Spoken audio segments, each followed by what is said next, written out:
perihal rezeki ini, seorang Ustadz Abdul Somad ini pernah punya masalah nggak dengan yang namanya rezeki gitu? Ah, silahkan Tuan Guru. Seingat-ingat saya nggak pernah punya masalah. Masya. Berarti ceprot lahir ke dunia langsung, Masya Allah. Lahir langsung jadi anak sultan. Karena mesti didefinisikan dulu yang dimaksud dengan rezeki itu apa. Oh, Masya Allah. Baik. Kalau bahasa Makassarnya, what is rezeki? What is rezeki? Jadi kalau kita belum jelas apa itu rezeki, orang menganggap rezeki itu uang. Jadi kalau dapat uang dapat rezeki, nggak dapat uang Tak dapat rezeki. dapat rezeki. Padahal kata Syekh Muhammad Mutawalli Asy-Sya'rawi, semua yang membawa kita kepada kebaikan itu rezeki. Semua yang membawa kita kepada kebaikan itulah rezeki. Siapa Punya- nama saya tadi kan? Apa? Siapa nama saya tadi? Syekh Muhammad Mutawalli Syekh Asy-Sya'rawi. Muhammad Mutawalli. Tolong diingat baik-baik karena ini keluar dalam UAS ujian akhir semester. Masya Allah. Saya punya teman, Ustadz Bunyamin. Kami sama-sama satu pesawat ke Mesir tahun 5 September 98. Wih. Itu rezeki saya. Masya Punya Allah. teman baik, rezeki. Saya punya guru keturunan Rasulullah SAW, Sayyidi Al-Habib Rifki Al-Hamid. Itu rezeki. Punya guru, rezeki. Punya sahabat, rezeki. Jadi jangan semua dianggap rezeki. Justru uang bisa jadi bukan rezeki, tapi istidraj. Jadi Islam itu datang merubah cara pandang melihat sesuatu. Oke. Kompak sekali kita meresponnya, Abi. Kan kita udah latihan.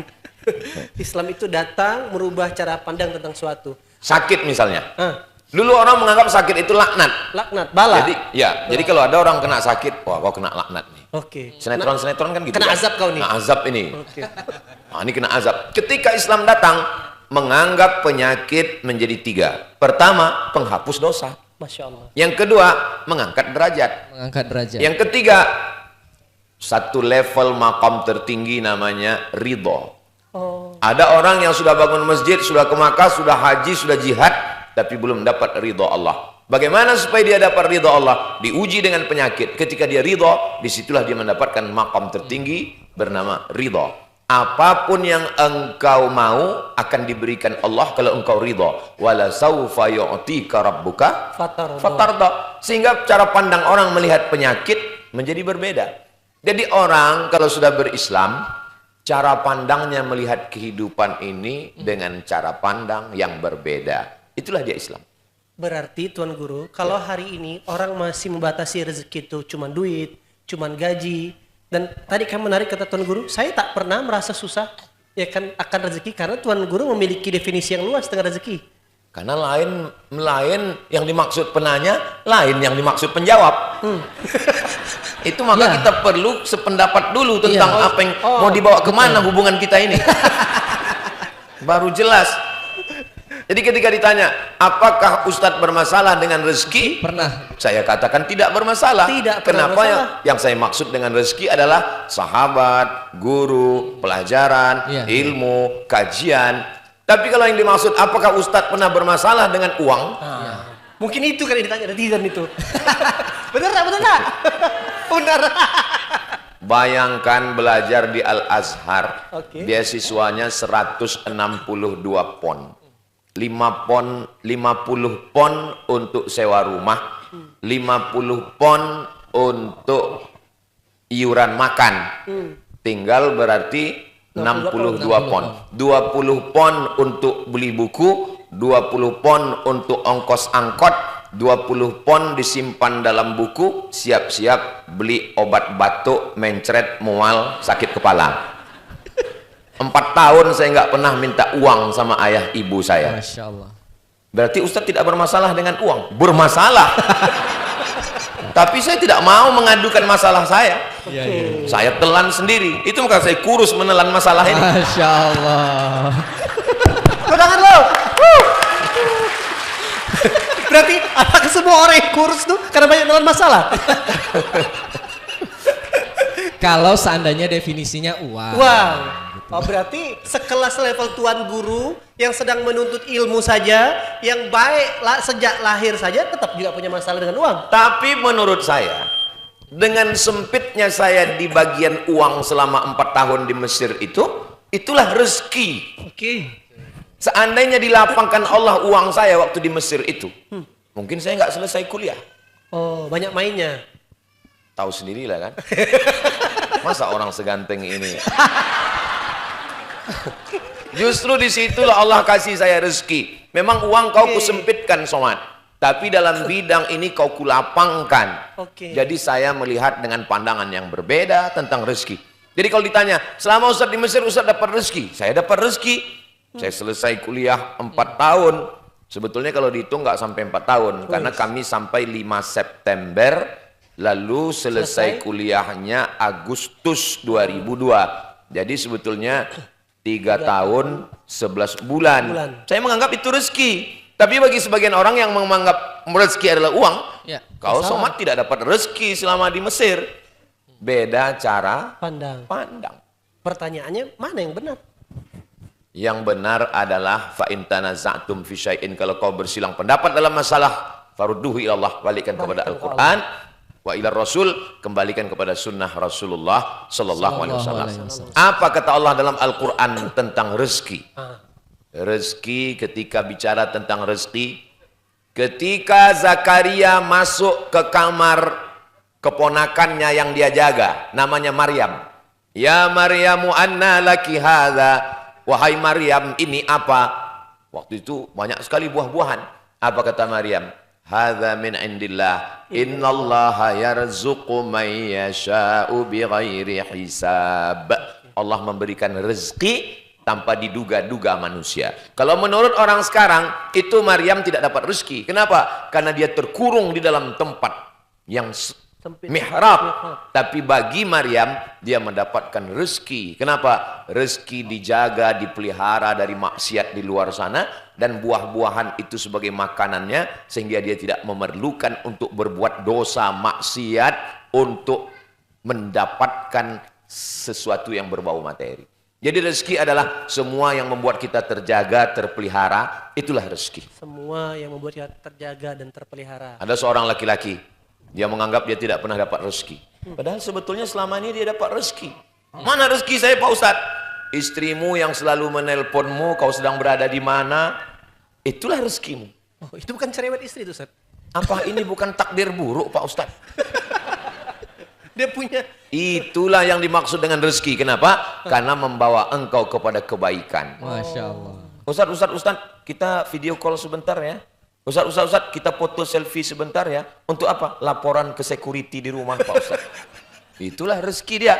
Karena dengan itu dia selamat. Terjaga. Sudah sampai di mana?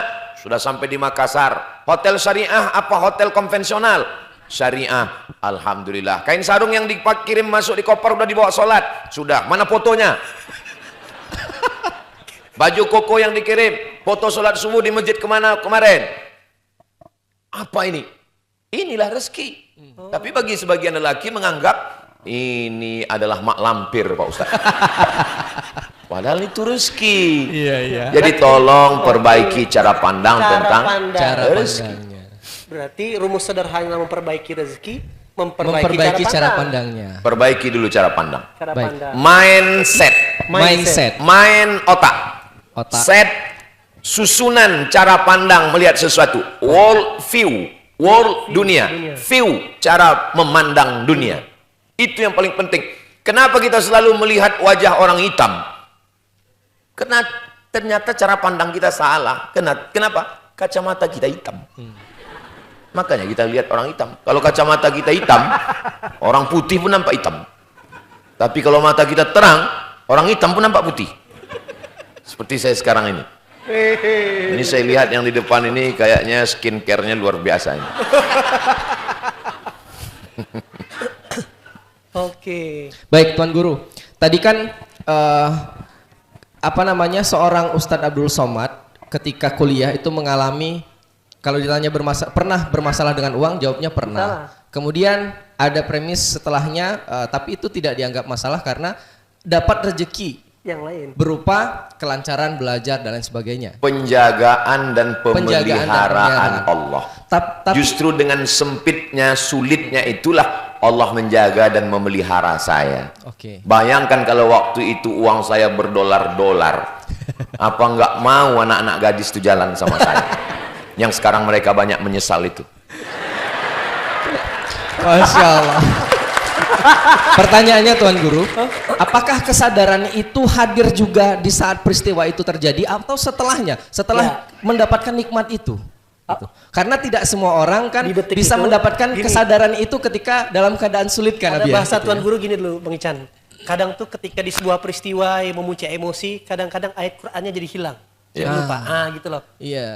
Orang selevel Sayyidina Umar bin Khattab yang ikut penulis wahyu, saksi turunnya wahyu ketika Nabi SAW meninggal. Ketika as-sadmatul ula, pukulan yang pertama itu apa yang terjadi? Dia cabut pedangnya. Man qala inna Muhammadan qad mata fa adrib unuqahu. Siapa yang mengatakan Muhammad sudah mati akan kupancung kepalanya. Hilang ayat-ayat itu dari kepalanya. Datang Abu Bakar Siddiq membacakan ayat. Wa ma Muhammadun illa rasul. Muhammad SAW hanya seorang rasul, bukan Tuhan. Qad khalat min qablihir rusul. Rasul-rasul sebelumnya sudah meninggal. Afa immata, kalau dia meninggal, au qutila atau dibunuh orang, inqalabtum ala aqabikum, apakah kamu akan berbalik kepada agama kamu yang lama? Jatuh pedangnya, baru dia ingat seakan-akan ayat itu belum pernah diturunkan, padahal dia ikut menjadi saksi tentang turunnya wahyu. Apalagi selevel Abdul Somad. Maryam ketika diuji, kita biasanya akan diuji dengan apa yang kita tekuni. Maryam itu kan perempuan yang terjaga, terpelihara di tempat tidak ada laki-laki. Justru disitulah datang ujiannya. Ujiannya apa? Ujian hamil tanpa suami. Apa kata Maryam saat diuji? Ya laitani mutu qabla hadza, andai aku mati sebelum ini. Wa kuntu nasyam mansiya, aku menjadi orang yang terlupakan. Orang selevel Maryam aja begitu. Bagaimana Nanang Abu Bakar Siddiq ketika berada di gua? Idhuma fil ghari, ketika mereka berada di gua, idh yaqulu li sahibihi, ketika dia berkata kepada sahabatnya, la tahzan, jangan kau cemas, jangan kau takut wahai Abu Bakar. Ma zannuka bitsnaini, kalau kau sangka kita di gua ini cuma berdua, fallahu salisuhuma, maka Allah yang ketiga di antara kita. Jadi pada saat sulit, apakah Abdul Somad ini bisa ngomong begini? Ayatnya hilang. Hadisnya terbang. Terus ini bisa ngomong begini, ini bisa ngomong begini, ini kan pas lagi kenyang ini. Pas lagi sedang susah itu siapa yang mengingatkan? Kalau kita bahagia, kita punya banyak teman. Kalau kita bahagia, kita punya banyak teman. Tapi kalau kita sedang susah, kita punya sahabat sejati. Masya Allah. Boleh ditulis di baju belakang. Update status gitu. Update status boleh, baju kaos belakang boleh. Kalau kita bahagia, kita punya banyak teman. Tapi kalau kita menderita, kita punya sahabat sejati. Tapi baju yang ada ditulis begini, jangan dibawa sholat Jumat. Nanti dilihat orang di belakang. Mantap. Bagus juga. Menyala bang. Tahan dulu bang, jangan rukuk dulu bang katanya. Saya story dulu bang. Jangan rukuk dulu bang. Berarti Tuan Guru, coba ingat-ingat. Di momen 4 tahun 162 pon itu, apalah yang mengembirakan Tuan Guru? Hiburannya apa yang membuat bahagia? Artinya bicara uang kan tidak bahagia. Lalu apa stimulan yang membuat seorang Ustadz Abdul Somad di kala itu bisa bertahan? Bisa bertahan. Yang membahagiakan saya waktu itu adalah sahabat. Datang seorang sahabat dari pasar membawa tulang sapi yang dipukul, yang dagingnya sudah habis semua. Dipukul tulang sapi ini kan pecah sumsum dalamnya. Stengkel. Dia beli mie, makrona, orang Mesir menyebut di makarona. Lalu kemudian dimasak pakai air panas, pakai kurkum. Kurkum itu kunyit kering supaya warnanya kuning. Setelah itu dia suruh saya beli di kakak kelas. Mat, ya bang, coba kau beli ke pasar. Abang lupa pula tadi beli. Beli apa? Kau beli daun sup. Pergilah saya ke pasar mencari daun sup. Belum tahu bahasa Arabnya daun sup itu apa. Jadi waktu itu masih touch screen, main tunjuk aja. Saya tunjuk ini. Haza. Bawa pulang. Ini bukan daun sup. Ini daun ketumbar. Mirip bentuknya. Daun sup apa bahasa Arabnya, Bang? Daun sup crafts. Kaf, ro, fa, sin. Crafts. Nanti bilang apa? Crafts. Sampai di situ. Crafts? Nah, bawa pulang ke rumah, dipotong. Setelah kulit kaki sapi tadi dipukul, pecah keluar, direbusnya, dimasak pakai mie, lalu kemudian dibumbukannya crafts tadi pakai bawang goreng, kami makan bersama. Susah diungkapkan dengan kata-kata. Makanya selalu saya nanya kawan-kawan, setelah hari ini kami ngumpul, saya tanya, makanan ini membuat enak atau karena suasananya membuat makanan itu enak? Suasana. Lalu kawan-kawan jawab, ya makanannya lamat. Dulu waktu di Maroko, kita kan mahasiswa nggak banyak, 30 orang, diundang di KBRI. Bapak-bapak KBRI belikan pizza, lalu kemudian belikan minuman bersoda, nggak boleh sebut merek, nanti iklan gratis. Dituangkan minum bersoda 1 gelas, pizza 1 potong, enaknya luar biasa. Pulang saya ke Pekanbaru, saya beli pizza 1 papan, saya beli 2 botol, nggak enak. Di situ baru saya paham, yang membuat enak itu bukan makanannya, tapi makan dengan siapa. Masya Allah. Catat, langsung jadi status. Itulah mengapa setiap saya sekarang, setiap provinsi, saya kan jatah setahun itu, satu provinsi itu kan 1 kali datang. Saya pergi ke Aceh, saya kumpul dengan kawan-kawan saya. Saya pergi ke Sumatera Utara, saya kumpul dengan kawan-kawan saya. Hari ini saya datang ke Sumatera Selatan, tadi kumpul, ketawa, lepas dengan sahabat-sahabat kami di ICAT, Ikatan Cendekiawan Alumni Timur Tengah. Karena nikmat itu bukan pada makannya, bukan pada tempatnya, tapi persahabatan. Persahabatan itu seperti kepompong, Masya Allah, menjadi kupu-kupu. Berarti Tuan Guru boleh nggak disimpulkan? Artinya kalau bicara kesusahan, dari semua elemen rezeki itu, setiap di antara manusia pasti punya kesusahan. Entah itu harta kah, entah itu keluarga kah, entah itu penyakit kah. Tetapi bagaimana mengkonvert itu bahagia? Maka menemukan titik syukur yang ada di sekelilingnya. Boleh disederhanakan begitu tadi? Kalau boleh. Kalaulah kita menganggap kalau udah tobat, udah hijrah, udah sholat, udah ngaji, udah sholawat, hidup saya tenang, senang, adem, ayem, kenyang, lapang. Lalu bagaimana dengan nabi-nabi? Nabi Isa dikejar-kejar pasukan Herodes Romawi dan Yahudi.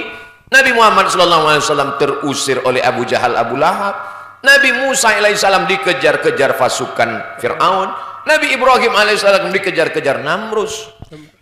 Kenapa Allah ceritakan tentang Ibrahim, tentang Musa, tentang Isa, tentang Nuh, tentang Nabi Muhammad SAW? Supaya kita berpikir, Abdul Somad, ibadah kau belum seberapa, sedekah kau belum seberapa, sholat kau belum seberapa, maka ujian yang kau terima juga belum seberapa. Dunia ini tempat ujian. Jadi kalau ada orang merasa dunia ini aneh, kenapa dunia ini banyak sekali ujiannya? Kamu salah masuk ruangan. Ini memang tempat SNMPTN, Seleksi Nasional Masuk Perguruan Tinggi Negeri. Kalau kamu nggak mau ujian, kalau gitu saya nggak mau ujian Pak Ustadz, saya masuk liang lahat aja. Di liang lahat pun tetap ada fit and proper test, marab buka. Mana nggak ngerti bahasa Arab lagi. Kalau mau tenang itu nanti di surga bersama Rasulullah Sallallahu Alaihi Wasallam. Amin ya Allah. Makanya ada ungkapan ar-rahah fil jannah. Ar-rahah fil jannah. Rehat itu di surga nanti. Oke. Baik, Tuan Guru, tadi kan kita sudah membahas bahwasannya bicara tentang rezeki, bicara tentang mengubah cara pandang. Mindset. Kalau seandainya kita sudah memiliki cara pandang yang benar tentang rezeki, pertanyaan selanjutnya, boleh nggak sih kita melipat gandakannya? Karena gini, di teori yang lain, dalam teori syukur seolah-olah menggiring kita harus cukuplah dengan yang sudah ada gitu ya. Tapi di sisi lain, boleh nggak sih kita tuh melipat gandakan rezeki kita kayak gitu? Karena di sisi lain, kalau kita lihat fenomena hari ini, yang justru semangat mengumpulkan harta itu biasanya kan identik dengan orang-orang yang tidak taat kayak gitu. Endingnya harta banyak berlimpah dipegang oleh orang-orang yang salah. Akhirnya terjadilah kemaksiatan yang masif kayak gitu. Nah, itu gimana Tuan Guru? Jangan urus tanah. Tanah jangan diurus. Kamu banyak sholat zikir saja. Tanah ini biar kami yang ngurus. Kami tanam karet, kami tanam sawit, kami tanam tembakau. Itu kata-kata siapa? Itu kata-kata Snok Hurgronje. Snok Hurgronje siapa? Ahli bahasa Arab dari Universitas Leiden Belanda. Masuk Islam, namanya berubah jadi Abdul Ghafur. Untung nggak Abdul Somad. Lalu masuk ke Makkah 6 bulan, ketemu dengan Syekh Nawawi Al-Bantani, ketemu dengan Syekh Ahmad Khatib Al-Minkabawi. Tapi Syekh Ahmad Khatib punya firasat yang tidak baik terhadap orang ini. Maka kata Syekh Ahmad Khatib, ini orang tidak benar. Makanya Snok Hurgronje menulis dendamnya terhadap Syekh Ahmad Khatib. Dia bilang Syekh Ahmad Khatib jadi Imam Masjidil Haram itu karena ada unsur KKN. Jadi dia sudah tidak senang dari awal dengan Syekh Ahmad Khatib. Karena Syekh Ahmad Khatib punya firasat ini orang kafir, tidak baik. Dia inilah yang menyuruh umat Islam tinggalkan kebun, tinggalkan bisnis, tinggalkan jihad, maka kamu akan selamat di akhirat. Ini bukan ajaran Nabi Muhammad sallallahu alaihi wasallam. Bagaimana ajaran Nabi Muhammad tentang harta? Keluar dari masjid, Allahumma inni as'aluka min fadlik, beri saya rezeki. Rezeki apa? Rezeki semua kebaikan yang dibawa kepada Allah, termasuk diantaranya harta. Kalau memang harta ini baik membawa saya kepada Allah, berikan saya rezeki. Dari mana dalilnya bahwa yang dimaksud dengan rezeki dalam doa ini adalah harta? Karena setelah keluar dari masjid, orang akan masuk ke ruko, toko tempat dia jualan. Maka kata Nabi, at-tajir pedagang, as-sodok jujur, al-amin amanah. Kalau dia mati, ma'an nabiyin, dia akan bersama dengan nabi-nabi. Wasiddiqin, dia akan bersama dengan orang yang benar. Wasyuhada, dia akan bersama dengan orang mati syahid. Wassolihin, dia akan bersama dengan orang yang soleh. Siapa itu? Pedagang. Makanya kalau kita baca, para ulama, para habaib datang ke negeri kita, mereka itu adalah di samping alim berilmu, tapi juga mereka adalah bisnismen. Makanya Islam tidak mengharamkan usaha. Bahkan dalam Islam diajarkan al-mu'minul qawi, seorang mukmin yang kuat, kuat ekonominya, kuat badannya, kuat fisiknya, kuat ilmunya, khairun, lebih baik, wa ahabbu ilallah, lebih dicintai Allah, minal mu'minid dhaif, daripada mukmin yang lemah. Siapa orang yang paling banyak berkahnya? Allahumma barik li ummati fi bukuriha. Siapa yang paling awal bangun pagi, dia yang paling banyak dapat berkah. Dalam bahasa Nusantaranya, bangun pagi cepat, jangan sampai rezeki dipatok ayam. Sekarang umat Islam rezekinya dipatok ayam, diterkam kucing, dimakan harimau. Habis sudah rezekinya. Dipatok ayam, diterkam kucing, dimakan harimau. Aslinya, originalnya yang ditinggalkan Rasulullah, soleh dan musli berarti Rasulullah. Artinya solihun li nafsihi, soleh untuk dirinya, muslihun li ghairihi, dia juga bermanfaat untuk orang lain. Siapa yang bisa bangun masjid? Orang kaya. Siapa yang bisa menyantuni anak yatim? Orang kaya. Siapa yang bisa berhaji ke Baitullah? Orang kaya. Makanya ibadah itu kalau kita baca paling banyak itu ibadah orang punya duit semua, ibadah orang kaya semua. Man bana masjidan banallah mithlahu baitan fil jannah. Siapa yang bangun masjid, dibangunkan Allah untuknya satu tempat di surga. Orang kaya. Ana wa kafilul yatim kahataini fil jannah. Aku dan orang yang menyantuni anak yatim seperti ini dekatnya di surga. Orang kaya. Makanya dalam Islam, sahabat Nabi itu, mereka itu pindah dari kota Makkah ke kota Madinah, tinggal harta bendanya semua, sampai di kota Madinah disuruh Nabi berusaha. Nabi membuka pasar untuk menandingi pasarnya Yahudi. Karena pasar Yahudi banyak ribanya, maka dibuatlah pasar Nabi Muhammad SAW. Bertambahnya azan hari Jumat sampai 2 kali, itu gara-gara pasar. Azan sekali. Tapi begitu cuman azan sekali, orang belum ramai karena pasar semakin besar, maka dibuat azan 2 kali. Azan memanggil dan azan ketika akan sholat Jumat. Kenapa ibadah bisa berubah? Gara-gara bisnis. Begitu juga dengan musim haji. Pada saat musim haji semua berdatangan membawa barang-barang dagangan. Maka mereka khawatir, nanti kalau bawa barang dagangan musim haji, apakah hajinya tidak rusak? turun ayat, laisa alaikum junahun an tabtaghu min fadlillah. Kamu boleh berdagang pada musim haji. Ya. Itu kronologisnya. Masya Allah.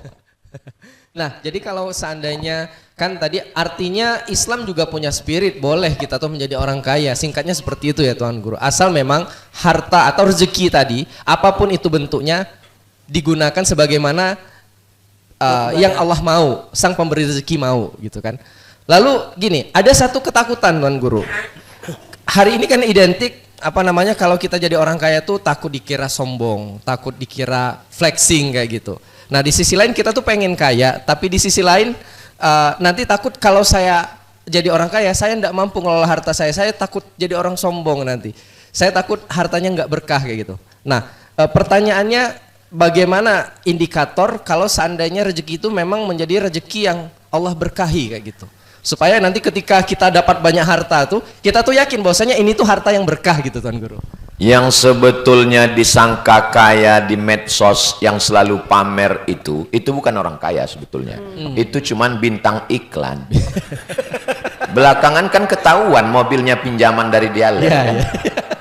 Nggak ada punya dia ternyata. Ternyata iklan Bitcoin, ternyata iklan judi online, ternyata titipan barang punya orang. Yang asli kaya tuh malah diam-diam. Kenapa diam? Takut ditagih petugas pajak. Itu sebetulnya. Makanya kalau orang asli kaya, lihat zakatnya berapa. Kalau asli kaya, lihat masjid yang dibangun berapa. Kalau asli kaya, berapa orang yang diberangkatkannya umroh dan haji dari penghafal Quran. Itu asli kaya. Bukan yang nanti saya sebut cincin banyak ada yang tersinggung. Saya nggak enak. Tidak boleh sebut merek. Baik. Nah berarti Tuan Guru, kalau seandainya tadi kan kalau kita runut dari awal, pertama kita harus membenahi cara pandang kita dulu. Cara pandang kita, mindset. Setelah membenahi cara pandang, kita juga harus punya keyakinan bahwasanya di Islam itu boleh memperbanyak rezeki selama kita gunakan di jalan Allah. Kalau mau surga yang tingkat tinggi, booking tempat mesti kaya. Oh, masya Allah gitu ya. Kalau mau surga tempat tinggi, booking tempat mesti kaya. Mau dekat Nabi, kaya, menyantuni anak yatim. Mau punya tempat di surga, kaya, bangun masjid. Mau dapat amal jariah nggak putus sampai hari kiamat, kaya, bangun sekolah tahfiz Quran. Mau bisa dapat amal penghafal Quran, kaya, biayai anak-anak penghafal Quran. Itu semua. Jadi kalau ditanya, ada yang nanya, Ustadz, orang Islam boleh kaya apa enggak? Aduh. Baik, Tuan Guru. Sekarang kita baru masuk ke judul, Abi. Ya, jadi ini menarik. Rezeki. Langsung. Jadi ini menarik. Berarti tadi kesepakatannya adalah kalau mau dapat surga VIP, salah satu syaratnya kaya. Salah satunya. Pertanyaannya kan kita pahami di surah An-Najm ayat 48 itu Tuan Guru, innahu huwa akhna wa akna. Dan dialah yang memberikan kamu kekayaan dan kecukupan. Berarti pertanyaannya, kekayaan itu tuh adalah hasil perjuangan seorang manusia atau memang Allah yang berikan? Kalau perjuangan, apa mungkin yang Allah Quran ajarkan untuk menuju kekayaan Tuan Guru? Jangan potong ayat, comot, ambil, lepaskan dari konteksnya. Karena nanti orang akan menjadi jabriyah, tidak mau berusaha. Kamu kenapa nggak berusaha? Rezeki dalam genggaman Allah. Kamu kenapa nggak pergi ke laut nyari ikan? Kalau memang sudah rezeki nggak akan kemana. Lihat bagaimana sahabat Nabi melaksanakan ayat-ayat Quran itu. Mereka berusaha. Ada al-kasbu wal ikhtiar. Ada usaha, beli perahu, ambil kail mata pancing, siapkan jaring dan jala, pergilah ke tengah laut. Itu proposalnya. Kalau kau dapat ikan banyak, berarti proposalmu disetujui Allah. Allah ingin kau bersyukur. Kalau nggak dapat ikan, kau sudah dapat pahala usaha. Dan Allah ingin kau bersabar. Bukan tidur tarik selimut, lalu berkata, rezeki sudah dijamin Allah. Ini salahnya dua. Yang pertama malas, yang kedua melegitimasi kemalasannya dengan agama. Dia ngaji, dia hijrah, dia punya stempel namanya agama. Malas, stempel agama. berbalut agama. Ya, Berbalut malas agama. spiritual. Iya, malas Ya, berbalut ya, ya. spiritual. Nauzubillah. Masya Allah. Bismillah.